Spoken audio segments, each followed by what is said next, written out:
back again. Here's a question, and it says, how do you handle a situation where a band or singer doesn't agree with your direction or doesn't listen to your recommendations during a studio session? Is it your job to tell them what to do or simply to capture what they want? And, there's a lot of ways to look at that. I kind of look at it this way, is that if I'm the producer of the session and they've hired me to produce, naturally, I think they should listen to what I have to say. And if I'm having a difficult time with a singer and I'm trying to show them what I think is the right approach for a particular song, and if I'm maybe not having good luck just telling them what I think, a lot of times I'll do my homework before the session. I'll listen to the song. I say, God, I can think of a vocal on this tune or that tune that I think really hits the mark for what we're trying to do here. And I might have that piece of music. I say, take a listen to this. I want to see how, I want, this is obviously your song and I want you to make it your song, but listen to the way they approach this and I'll play a little piece of this. And maybe I can get something out of that I couldn't get out of just actually telling that. But, as an engineer, as a producer, for me, a lot of times what I'm trying to do is with Pro Tools, it's possible to do a lot of fixes we couldn't do in the past. So sometimes if the singer is not like the best singer in the world, I'll say, look, I'm more interested in a performance than perfect pitch. So why don't we see if we can get, you need to tell me a story. I need to believe that what you're singing, you mean, and that you're actually telling me, you're making it meaningful, that I'm really enjoying what I'm hearing.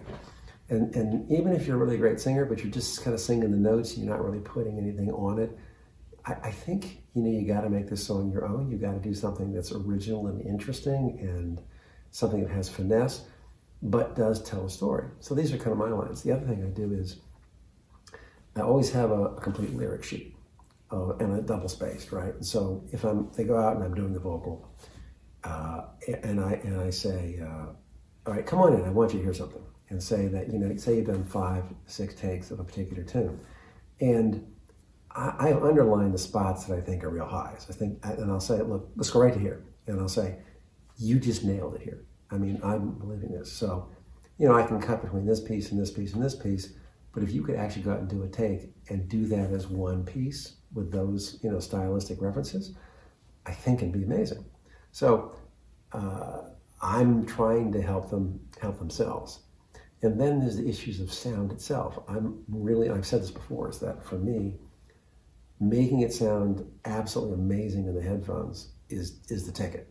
If they can hear it like a finished record with just the right amount of verb and just the right delays and all the instruments and everything they need melodically to stay in tune, keep good pitch, generally I get a much better performance out of it. Then the other aspect of it is the sheer technical aspect where I need them to be at a certain spot, that microphone.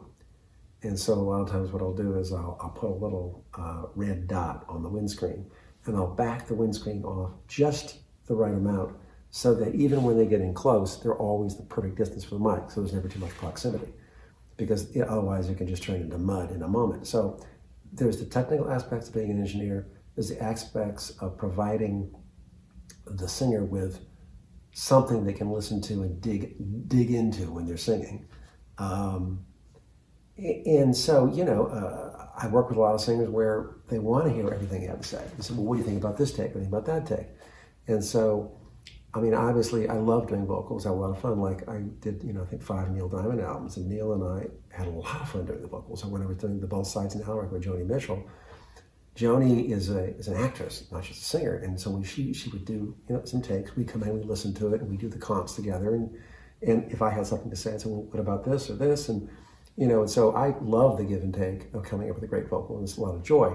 But, sometimes maybe you're just hired to capture it, right? And you'll do the best job you can, and they want to sing what they're going to sing, and maybe it's going to work, but it's not. I was doing an album with Barry Manilow, and I could say it was a bit difficult. We more so with the sound actually than actually working on the performance, because we did a couple of passes. If he comes in, listens to it, and he says, "Alan, that's a pop sound. I'm looking for a jazz sound." And because he kind of hired me because he's doing a little more jazzy, and he didn't want to sing quite some pop. Well, I said, no, it's just a good sound. And we went back and forth and finally reached agreement. And then we started doing vocals and, you know, I mean, Barry knows what he wants to do, but we managed to get it. But some singers you work with, like Michael McDonald, I mean, he goes out there and he sings a song and, Jesus, what am I going to say? I mean, we'll still make comments about it.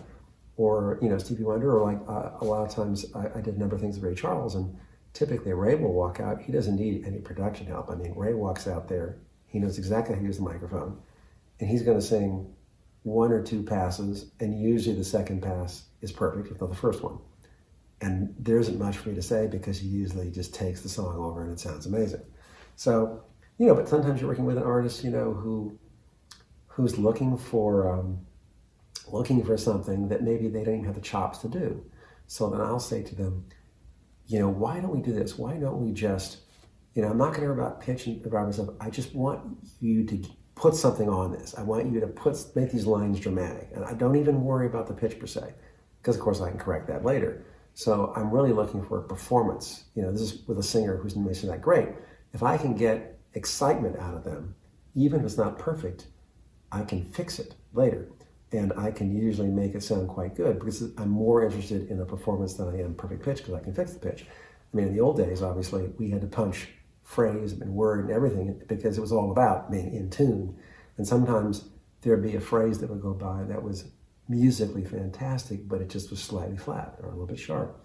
So we had to punch it, and then we ended up with was perfectly in tune, but not with the finesse of the other thing. The other thing to consider too is if you do a whole bunch of this stuff and you completely correct the vocal, and the singer walks out and says, God, I sound great, you know, this is amazing. And then they have to sing it live.